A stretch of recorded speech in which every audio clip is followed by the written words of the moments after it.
Selanjutnya Pak Slamet.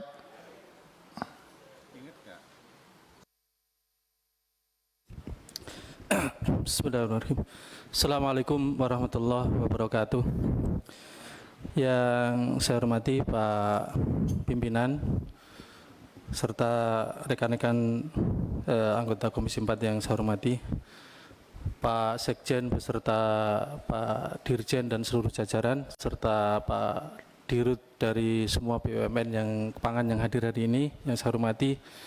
Saya doakan mudah-mudahan selalu sehat dan selalu dalam kemudahan Allah Tuhan Yang Maha Esa. Amin. Mohon izin Pak Pimpinan, ada beberapa yang ingin saya sampaikan. Yang pertama, yang masih anget ini terkait dengan pidato Pak Presiden yang kita swasembada. Tidak ada impor, bahasanya tidak ada impor.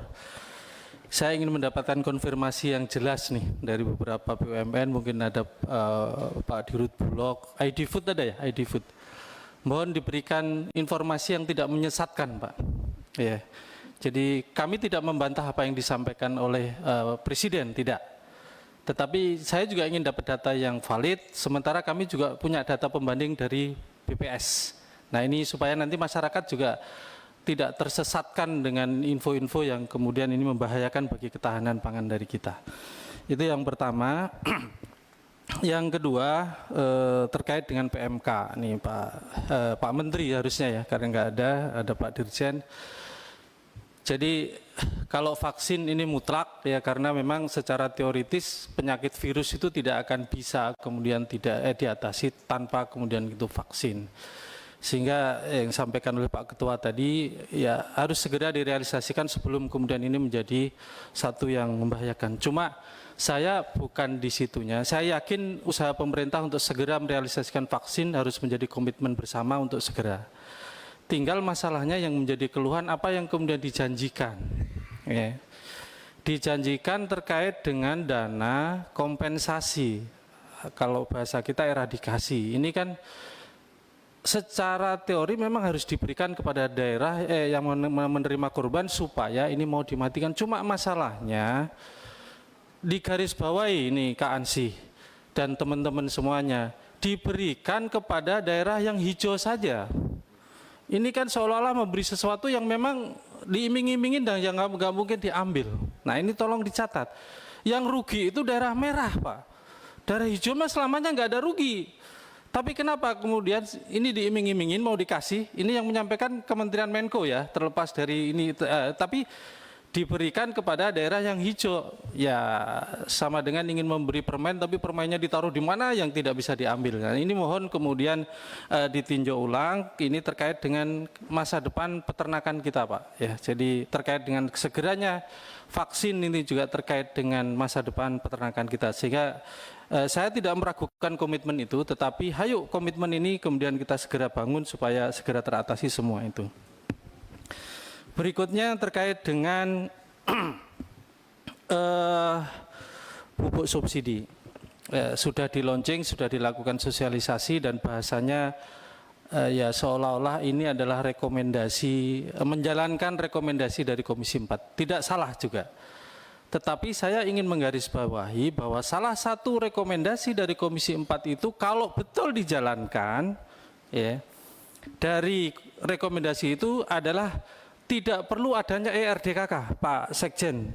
Ya, harusnya ketika itu dijalani nanti 2023 itu tidak ada lagi PRDKK. Karena salah satu rekomendasi yang saya ingat itu adalah akan menggunakan luas lahan tanam di masing-masing provinsi sehingga itu akan berdasarkan proporsional. Ya. Ini saya sampaikan kenapa? Ternyata saya masih menemukan ada pagu anggaran di 2023 terkait dengan ERDKK sebanyak 52,9 miliar hanya untuk ngurusin PRDKK, Pak Ketua. Nih, saya laporan nih Pak Ketua. Jadi, kalau mau menjalankan rekomendasi Panja jangan separuh-separuh saja, semua jalanin. Ya, sehingga nanti dari itu setelah itu baru kita evaluasi apakah jalannya rekomendasi ini memang menguntungkan. Jadi saya juga ingin sampaikan ke publik, jangan sampai seolah-olah rekomendasi Komisi 4 ini akan merugikan rakyat. Ini penting Pak Ketua untuk kita sampaikan. Kenapa ide itu muncul kemudian dilakukan penyederhanaan? Pertama dari sisi komoditas. Sebelum adanya panja itu ada 70 sekian komoditas yang dilakukan subsidi. Betul Pak Sekjen ya?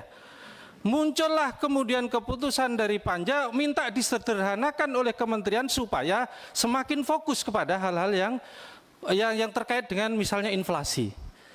Yang berikutnya, fakta dari subsidi ini kan anggarannya hanya 30%. Kan begitu dari ERDKK yang ada. Sehingga dengan kajian panja itu harapannya menjadi 40 sekian persen yang akan tercover dari RDKK.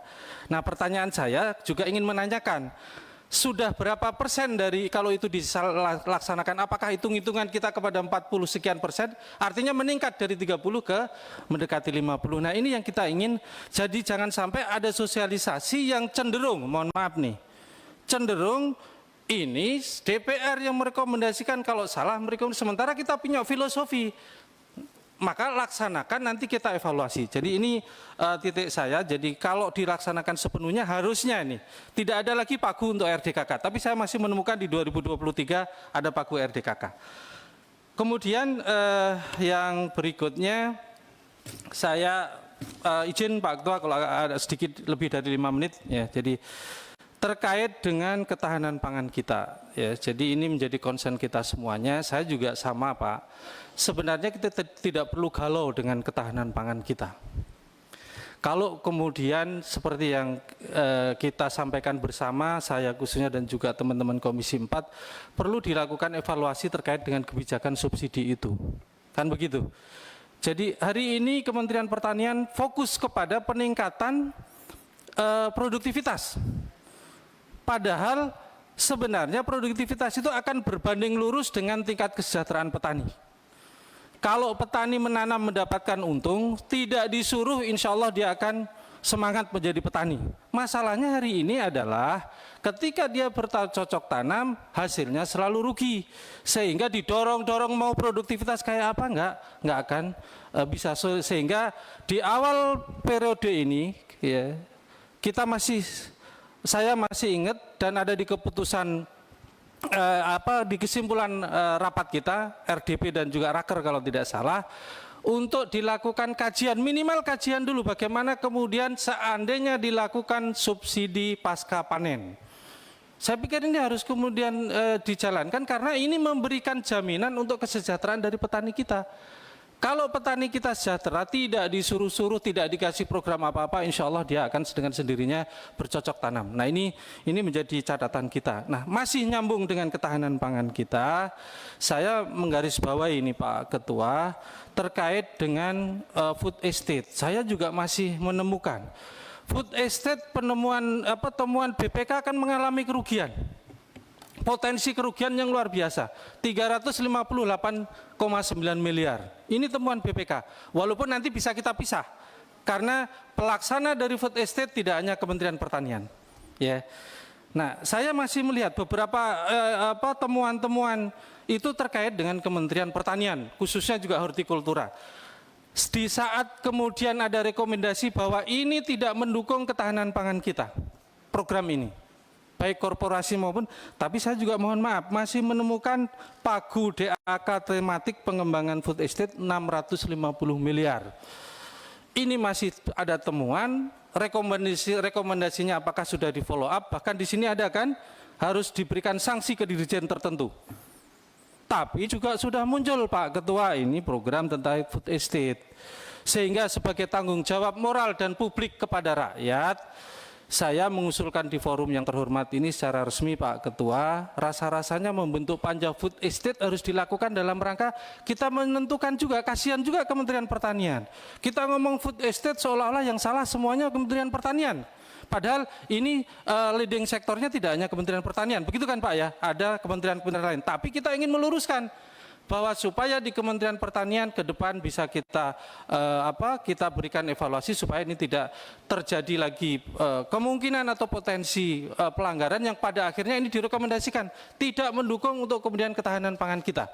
Kalau ini dijalankan lagi, maka kegalauan kita tentang ketahanan pangan kita akan terjadi di kita. Oleh karena itu sekali lagi Pak Ketua, saya mengusulkan kemudian bagaimana di Komisi 4 ini sebagai pertanggungjawaban publik membentuk panja ini supaya juga kita bisa memberikan evaluasi baik yang sudah jalan maupun yang belum, yang sudah ada di pagu itu. Demikian Pak Ketua, pimpinan, terima kasih. Assalamualaikum warahmatullahi wabarakatuh.